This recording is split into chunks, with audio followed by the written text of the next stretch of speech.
What's up, people? Punch here. So I seen this on the PC gaming showcase about 3-4 hours ago, and I wanted to talk about my experience playing about 3 hours of two fights, two tight spaces. Currently, the game has about 105 cards in early access. It costs about $13 full asking price, with up to 3 players of co-op. Not that many people in game, but they also have skirmish mode, which is about shorter than campaign, and then you have campaign, which is a lot longer, that has a more variety amount of bosses with more rewards. You have 4 characters: Agent 11, Stiletto, Renegade Agent, and Weapon of Choice, with 6 decks, which you only get to play 2 of them that will be unlocked. The other 4 you have to unlock through levels each time you play the game. When you get into it, the cards are a little bit different than the original, and everything that you would see on the bottom left side of the screen is now on the top middle, where you see momentum, combo, and the turn, as well as whatever you're trying to do for the events, whether it be have the enemy take down their own characters, or taking them out of the actual level through the void, whichever. And like I said before with the original Fights and Tight Spaces, you still have your momentum, which is the actual points you use to use the cards. Then you have combo, which would be combo cards for whatever attacks you're currently doing. And then you have the 4 different ones. You have movement, defense, attack, and utility or special. And they'll be different color coded with kind of like a dark card, as opposed to the white gray one you'd see from the original. The difference between Two Fights, Two Tight Spaces and the original one is that there's a little bit more to do. For example, if you're in an area that's like a restaurant, you could put somebody's head using head smash into a fryer and doing more damage. You could also do damage by hitting them against like a electrical board that's shooting electricity out, and you have more cards that are a little bit different than the original. As per the original as well, when you do complete a level, you do get a reward. You get max HP, a couple of cards that you could choose one of them which, or you can get some health as well. There's different enemies to fight too, and there's a different mechanic. In this one, you could actually disarm. And say they have a gun, silencer, Uzi, a knife, tire iron, whatever, and you can grab it from them using disarm card and beat the hell out of them with it by pistol whipping, hitting them with the tire iron, going 2 away, a shotgun, assault rifle, whatever they have. And you can throw the weapon by using a card, by throwing it, and then being able to get a combo back. If you do use, like, say for example, grapple, you could throw them against there, like the original, and shoot them with the gun that does about 26 damage or less. It depends upon whatever the gun is. And it's not like the original to where you have to be a specific range. Like you could do it close quarters and hit them for 18 damage with the silenced pistol, or use a shotgun and knock them back after like being point blank range or even 2 range away. It has its own kind of sets of ranges depending upon the firearm. But the other thing I forgot to mention was the different difficulties.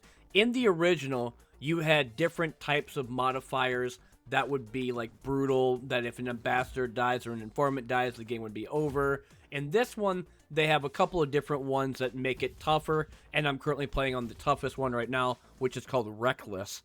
The other ones are Suave, Polished, Classic, Tough, and of course, like I said, Reckless. And Reckless gives them 50% additional damage, block, and health.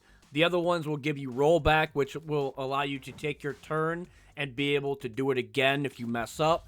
And when I mean they specifically, I'm talking about the enemies. I'm not going to get 50% additional block, health, and whichever. That's going to be whatever cards I currently have inside my hand or deck. And when you start the game off, you get 12 cards. And that's either the starter decks that you currently go with or the draft deck that you want to customize when you first start the run. And I did a little bit of mine, which was long counter, and block, so that I had a decent amount of blocks, movement, and attack damage, because some of the starter decks didn't work out for me and I wasn't really used to them, so I wanted to go off and try a little bit of different things. The other thing I wanted to point out was the enemy units in this game, and they do remind me of Fights and Tight Spaces 1. Like for example, the guy with the hat over there that's a little bit pink or purple, he kind of reminds me of the Hatchet Runner. In this one, he's something different with a cleaver that you could take from him.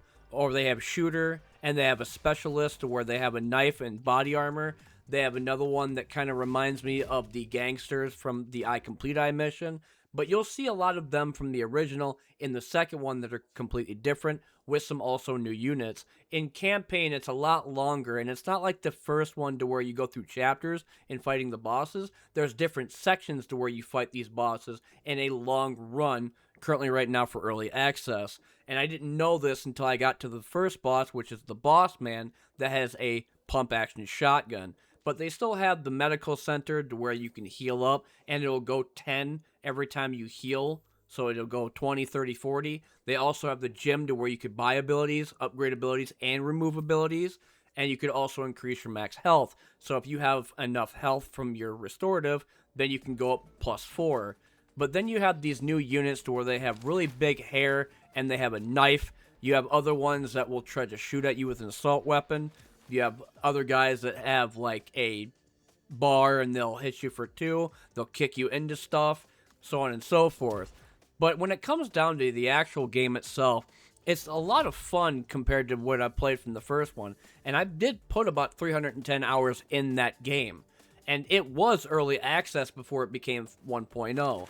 So does it have any issues? Is it crashing a lot? No, I wouldn't say that it actually does any of that. It does kind of freeze every once in a while when you're trying to do a move or like end your turn.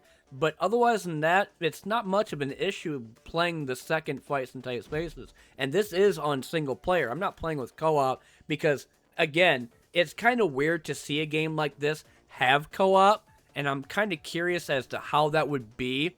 So I might see about asking a couple of friends of mine if I get them a copy just to see how it goes and then maybe put out a short for it. But this is the first boss I was talking about named the Boss Man. And I take his gun from him, which is a pump action shotgun, and I beat him with it out of the area, which is the Void Zone. And if you don't know from the original, the Void Zone is a place that kills you or the enemies. If you punch them, push them, kick them, separate them by smash them to the ground and then they fly away. It's a all kill zone. It doesn't matter who it is. Overall, after 3 hours of play, I could definitely say this game is pretty tough with the different difficulty modes like Reckless and Tough. Even though you get a card called Discombobulate, which is a 1-cost attack card that does 1 turn of stun damage and gives you a rollback on your character. So if you want to roll back that turn, you could also do that as well, even in the toughest difficulty, which I always forget about. But as stated earlier, I'm a little bit biased because I love the first Fights in Tight Spaces, and I'm definitely going to love the second one, especially going through the different development of early access. That being said, I've been One Nut Punch, and this has been 2 Fights, 2 Tight Spaces. If you want to check it out, it's currently on Steam. I think it's about like $11 on sale, about 15% off, until June 17th, 2026. But since the game is in early access, I'll let people know if there's any real big changes, any new card additions, or anything else that happens in some shorts and some other videos, like I did for some other games. Because like I said, after 310 hours in the first one, and now seeing the second one, I'm definitely going to put that much, or maybe a little bit less, depending upon what all they decide to put in. And like I said, if you lose a run, you'll get a level up and some new cards that were unlocked for your deck later on. Thanks for watching. I'll see you in the next one.